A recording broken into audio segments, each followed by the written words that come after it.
Hey guys, welcome back. So I just have a couple of questions here and I'm going to do a little bit of a foster parent, foster care Q&A. And I just have a couple of questions that I'm going to answer.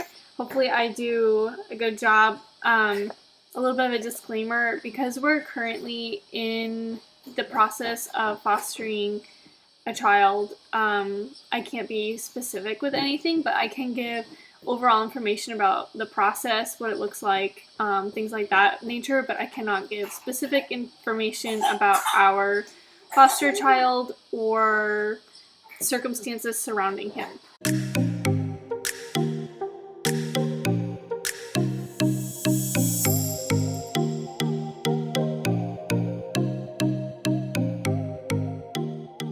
Are there any costs involved? So no, not really. The point of doing either an adoption through the state or fostering, like if you just want to foster, or if you do want to do a foster to adopt through the state, is the state does cover costs. So like the actual adoption doesn't cost you anything, lawyers and stuff doesn't cost you. As far as like our foster child is medically complex, we don't pay for any of his medical services or materials. That's all covered through state insurance, and he will have that the rest of his life. So I think the reason the state does this is to incentivize people to want to do it and to not allow finances to be the factor that keeps them from doing it. There's a small stipend for taking care of a child, fostering a child, and it's very small. Like I make $1.30 an hour, and that's with my raise. So yeah, it's definitely not something you would do to make money, but they do try to cover the cost of the child. So if finances are a question for you and you're like, I really want to foster, but we don't have just like finances laying around to take in more children, DCF or whatever it's called in your state does try to cover those costs. What is the process like to become a foster parent? So there's, to my understanding, at least where I live, there's like 3 different kinds of licenses you can get. There's a kinship license, so that'd be very specific to a kinship placement. So if you're going to take in a family member or a relative, then you basically get a license approved just for that child. And if that child leaves your home, then you no longer have a license. So it's literally very specific to that child. If you want to foster and you don't have like a kinship placement already in mind, then there's 2 other licenses that I'm aware of, and that would be just a foster license. So if you're like, I don't want to adopt, I'm not interested in adopting, I just want to foster, then you could go for your foster license. If you're like us and you're like, we would really like to adopt through the state, then you get what's called a foster pre-adoptive license.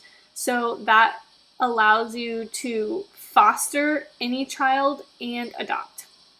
So that's like, in my mind, like the most broad license you can have. What is the process like? So, boy, it was so long. I'm hoping I can remember all the things we did. But I found a number on Google and I called it and I was like, hey, I don't know if I'm calling the right number, but we'd like to adopt. How do I go about starting that process? And from what I remember, people were very friendly. They kind of pointed me in the right direction, got me to the right place. Then somebody sent me some paperwork, which was like a very general application.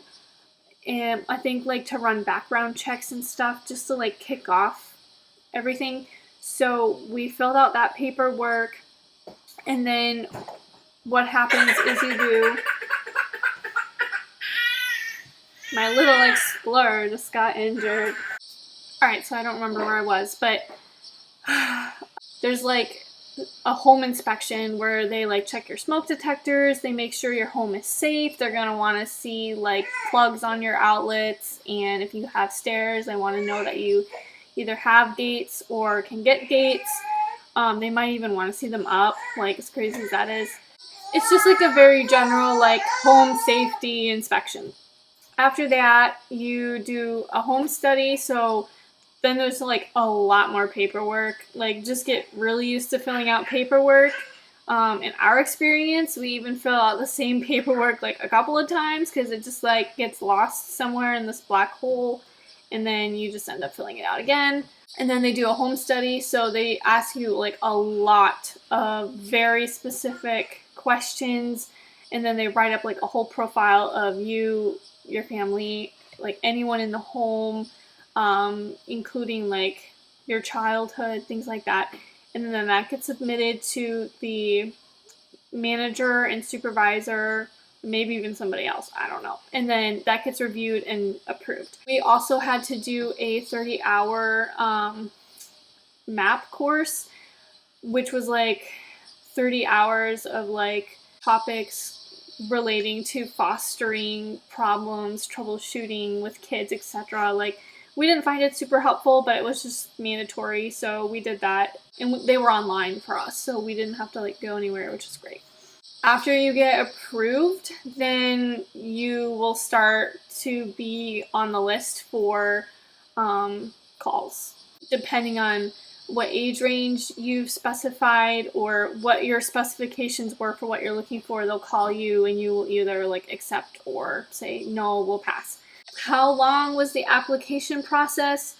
For us, it was really long because we failed our house inspection 3 times because we have been renovating so much that even though our home was safe, they wanted it a certain way. So it took a long time for us because, like I said, we failed 3 times for our house, and then a specific child did come up for us that we wanted to hold out for. So they slowed the process down at the end to try to coincide us being licensed for when the baby would be born, so that we weren't licensed and active, but like not taking babies. Just, it was easier on their system to do it that way. So we submitted our first application in November 2021, and then we were officially licensed March 2023.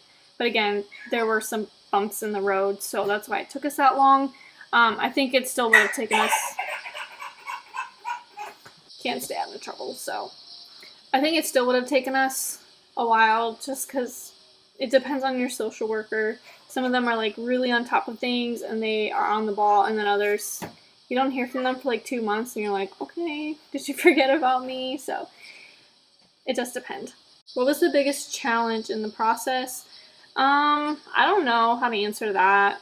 I would say waiting. It did take a really long time, and there were times I just felt so antsy, like, oh, I just like want to be approved. Like, how hard does this need to be? And, you know, ready to get a baby in our home. But we've just seen God's hand through all of it, and looking back, obviously he had a very perfect plan for everything, and I'm very thankful for, I guess, the fact that it did take as long as it did.